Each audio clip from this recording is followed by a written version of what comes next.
¿Qué onda, banda? Bienvenidos de nuevo. Seguimos con el resumen de esta historia, y la neta se está poniendo cada vez más intensa. Vámonos directo con lo que sigue. O sea que hace falta fuerza hasta para ir a visitar un templo. ¿Dijiste partido amistoso? Ajá. Al día siguiente de haber tenido un sueño totalmente delirante en el que me convertía en el próximo rey demonio, el soberano Seth me soltó una noticia que, siendo honesto, ya me esperaba. El día anterior no había hecho más que hablar sin parar sobre la fuerza. Makoto intentó aclarar el punto, parafraseando la propuesta con delicadeza. Entonces sería un duelo para tantear el carácter y las capacidades del otro, ¿verdad? La verdad es que, por muy bonito que Seth lo pintara, estaba proponiendo claramente un combate aprovechando que éramos sus invitados. Seth se apresuró a tranquilizar a su invitado, asegurando que solo habría unos pocos espectadores, pero que el grupo de Raidou no tenía de qué preocuparse, podían luchar como de costumbre. Lo más cañón es que Makoto ya sabía perfectamente a quién le iban a poner como oponente. El jefe de la compañía Kusunoha decidió desde el principio que, si el duelo traía algún beneficio, no valía la pena rechazarlo. ¿Pero cómo comportarse? Si mostraba todo su poder, los demonios se asustarían a muerte. Para que se den una idea, el plan de Makoto era sencillo, contenerse al máximo y actuar con la mayor caballerosidad posible para dejar una impresión impecable. Cuando Makoto preguntó directamente quién sería su rival, Seth explicó que pondría contra ellos a uno de los generales demonio o a un guerrero de su mismo nivel. El soberano admitió con honestidad que el combate era necesario solo como una muestra oficial de amistad con la compañía Kusunoha. El punto es que Seth le pidió encarecidamente a Makoto que no se lo tomara demasiado en serio, no fuera que el encuentro amistoso terminara en odio mutuo. Makoto comentó con ironía que el banquete de lujo de la noche anterior ya había sido más que suficiente para convencerlos de su amabilidad. La verdad es que, en el banquete, nadie se atrevió a mirar a los mercaderes por encima del hombro. Todos fueron tan encantadores que a Makoto le resultó inquietante pensar qué motivos ocultos habría detrás. Seth quedó satisfecho con la respuesta. Informó que el día de hoy quedaba a total disposición de los invitados. Primero los llevarían al templo de los espíritus superiores y luego podrían pasear por los alrededores del castillo, hablar con los locales y hacer lo que quisieran. El soberano propuso fijar el duelo para mañana, si es que la otra parte aceptaba. Makoto prometió discutirlo con sus acompañantes y dar una respuesta afirmativa. Seth se disculpó por no poder acompañarlos personalmente debido a asuntos de estado, pero les asignó a dos de sus hijas como guías, Sari y Lucía, pidiéndoles de paso que saludaran a los espíritus de su parte. A Makoto se le desencajó la mandíbula con esa noticia. ¿Conocer a los espíritus? ¿Directamente? Hasta ese momento nunca había tratado personalmente con espíritus superiores. En su cabeza, todos ellos obedecían incondicionalmente a la diosa, así que se mantenían lejos de los humanos y nunca se había dado la oportunidad de conocerlos. Ahora resulta que los espíritus superiores del fuego y la tierra no solo eran benevolentes con la raza demoníaca, sino que habían mostrado interés en el humilde mercader Raidou.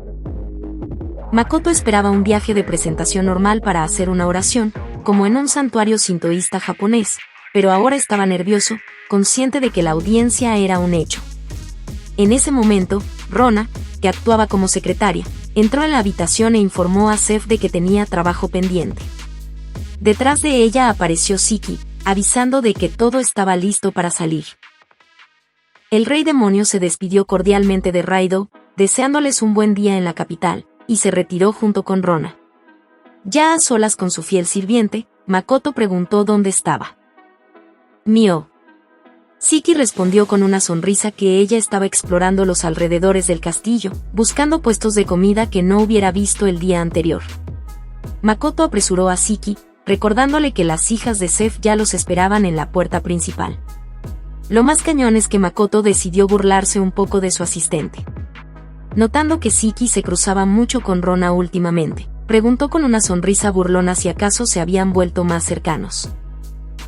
Siki solo se rió, describiendo su interacción como una lucha ridícula entre un zorro y un mapache. Para que se den una idea, Rona estaba furiosa por lo poco que había logrado averiguar sobre el poder oculto de la compañía Kusunoha y del joven amo.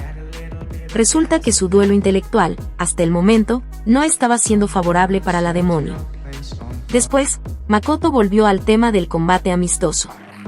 Siki le aconsejó firmemente aceptar el reto. Resulta que Rona le había filtrado información a propósito para provocarlos.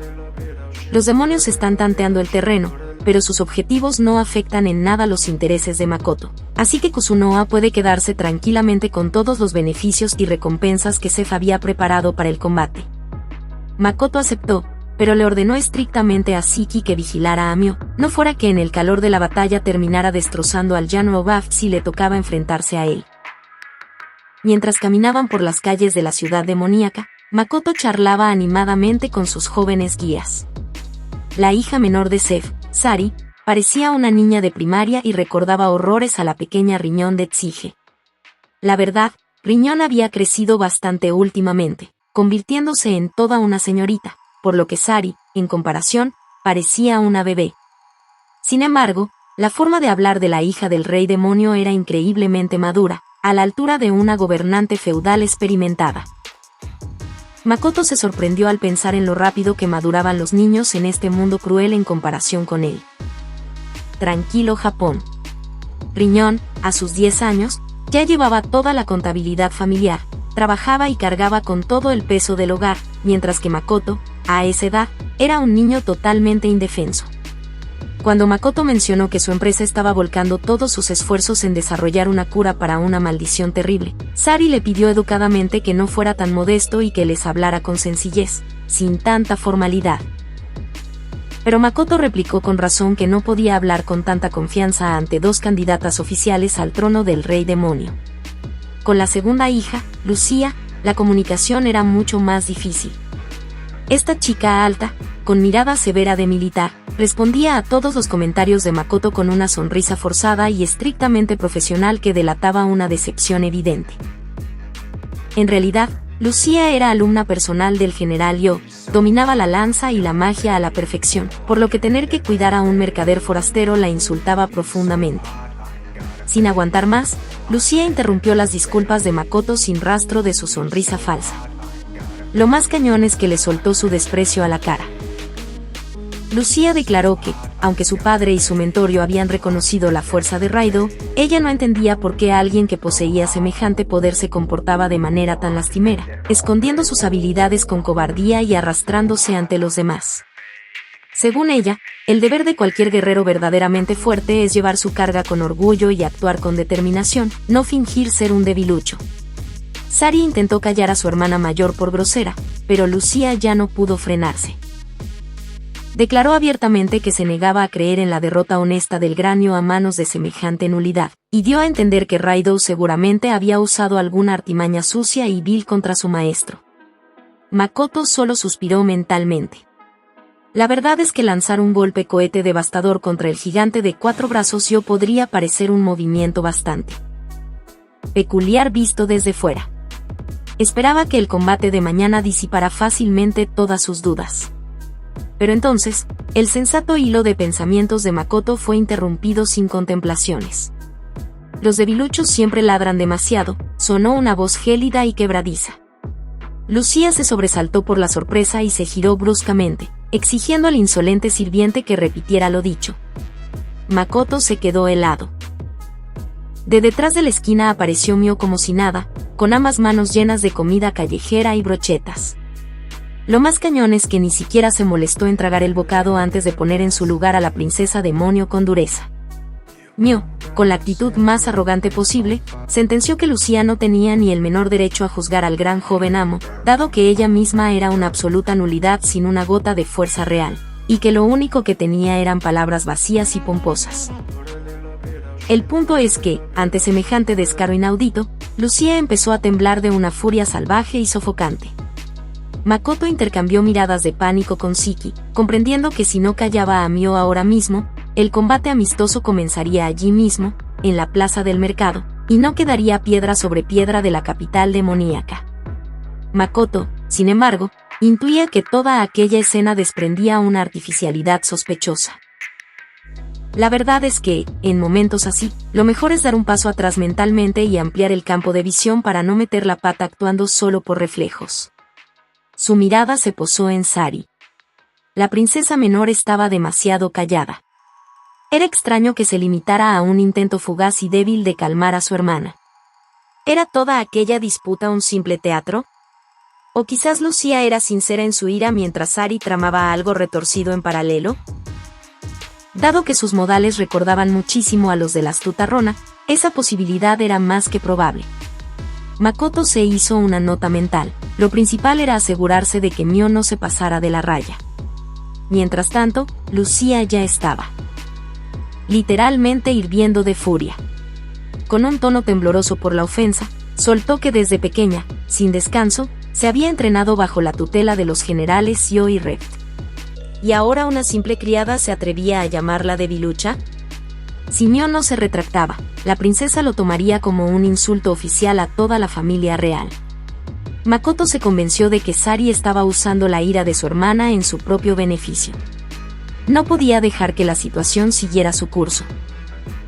Pero el truco es que Mio, en lugar de suavizar las cosas, echó más leña al fuego. Reft. Así que tomas lecciones de un don nadie de ese nivel, de Suka. Mio fingió una sorpresa sincera. Oh, disculpa mi grosería. Parece que no hablábamos de fuerza o debilidad, sino de balbuceos infantiles.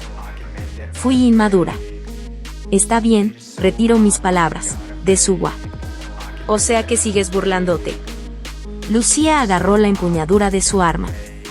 Ara, ¿acaso no escuchaste que me retracté? ¿Tienes problemas de oído, Desu? La semiarácnida parpadeó con inocencia. Makoto se agarró la cabeza mentalmente, vaya forma en la que Mio había aprendido a sacar a la gente de sus casillas. Las mujeres enfurecidas son una fuerza verdaderamente aterradora. De hecho, si alguien se hubiera atrevido a decir que su amado arco Azusa era un simple juguete, el propio Makoto habría entrado en pelea por reflejo. La atmósfera entre las chicas se tensó hasta el límite. El aire a su alrededor chisporroteaba sed de sangre. Lucía ordenó a Mio prepararse para el combate, afirmando que no pensaba esperar al partido de mañana, mientras que Mio prometió que la princesa se arrepentiría profundamente de su falta de respeto hacia el joven amo. Para que se den una idea, la situación llegó a un punto crítico y Makoto decidió que era hora de acabar con eso. Además, algo más extraño le venía distrayendo desde hacía un rato. Ya basta, ordenó Makoto, no muy fuerte, pero con autoridad. Al instante, activó su armadura mágica invisible, inmovilizando los cuerpos de ambas contendientes. Mio, si hubiera querido, podría haberse liberado fácilmente, pero captó al instante la intención de su señor y se quedó quieta obedientemente.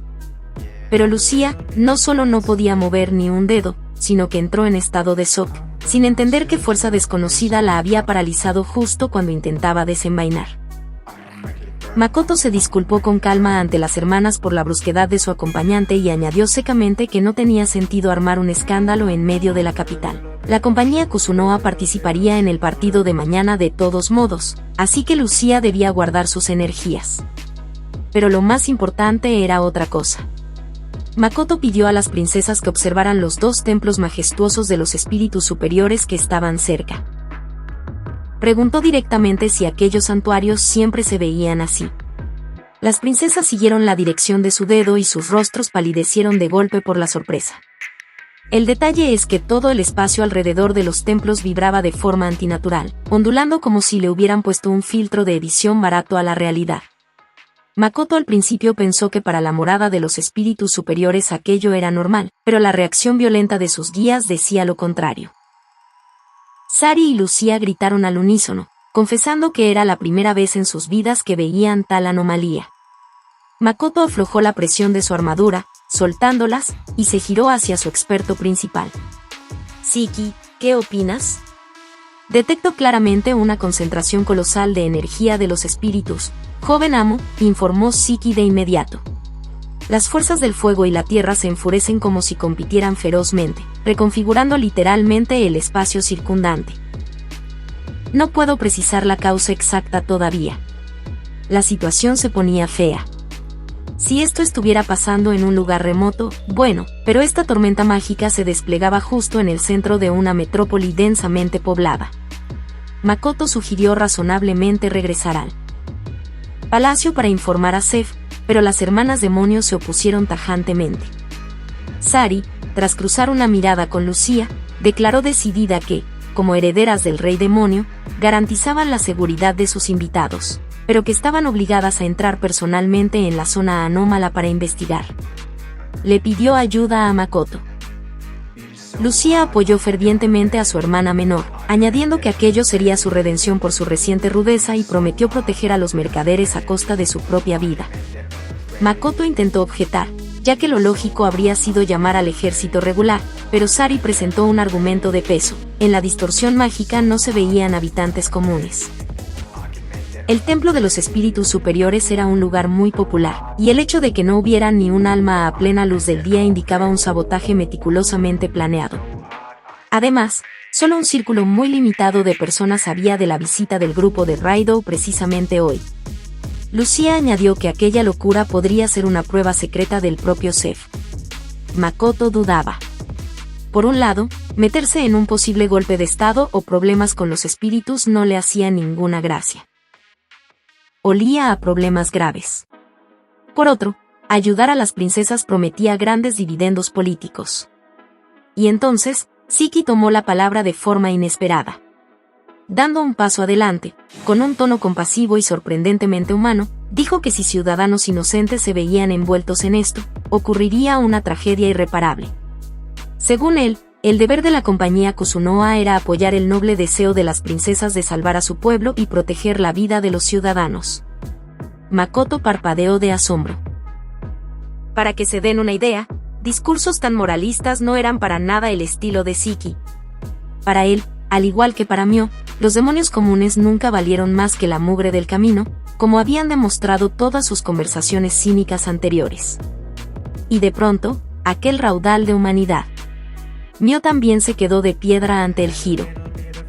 Y le preguntó directamente a su compañero si se había vuelto loco, pues debería darle exactamente igual cuántos demonios perecieran en esa capital, y los caprichos de la grosera de Lucía no valían el tiempo del joven amo. Sin embargo, Siki se mantuvo firme. Argumentó suavemente que las ofensas pasadas eran minucias, y que demostrar buena voluntad y salvar vidas solo resaltaría la grandeza y generosidad de Makoto, quien nunca abandona a los necesitados. Al mirar los ojos inteligentes y absolutamente calmados de su vasallo, Makoto entendió: Siki tramaba algo y jugaba su propia partida. Pues bien, valía la pena confiar en su instinto. Además, la postura humana de Siki quedaba mucho mejor ante sus guías de alto rango que el extremismo sanguinario de Mio. Makoto ordenó a Mio que calmara sus ánimos, explicando que, si las princesas veían una amenaza a la seguridad nacional, como invitados educados, simplemente debían echar una mano. Mio se indignó, pero no se atrevió a discutir con su señor, prometiendo destrozar personalmente a cualquiera que se atreviera a acercársele. Siki también mostró una sonrisa servil, alabando la sabiduría de su señor. Las hermanas expresaron su gratitud efusivamente y Sari volvió a jurar devolver a Raido al palacio sin un solo rasguño. Makoto sonrió irónicamente para sus adentros, mirando a aquella estudiante de primaria guerrera. El contraste entre su apariencia infantil y sus discursos pomposos de Lord era simplemente colosal. Aún así, se preparó mentalmente para lo peor. El punto es que Makoto no tenía idea de lo que eran capaces los espíritus superiores en su ira. Pero, recordando su reciente sparring con la mismísima diosa Atenea, se sentía bastante seguro. Después de todo, unos simples espíritus no podían ser más fuertes que los dioses reales. En el peor de los casos, su arco Azusa estaba listo. Bien, entonces vamos allá, ordenó Makoto, acercándose al límite de la distorsión. Excelente. Voy a abrir un paso en la barrera, Gracias, amigos, por haberme acompañado. Con esto terminamos el video de hoy. Pero, por favor, no olviden dejar su like y comentar qué les pareció, y díganme qué les gustaría ver en el siguiente episodio.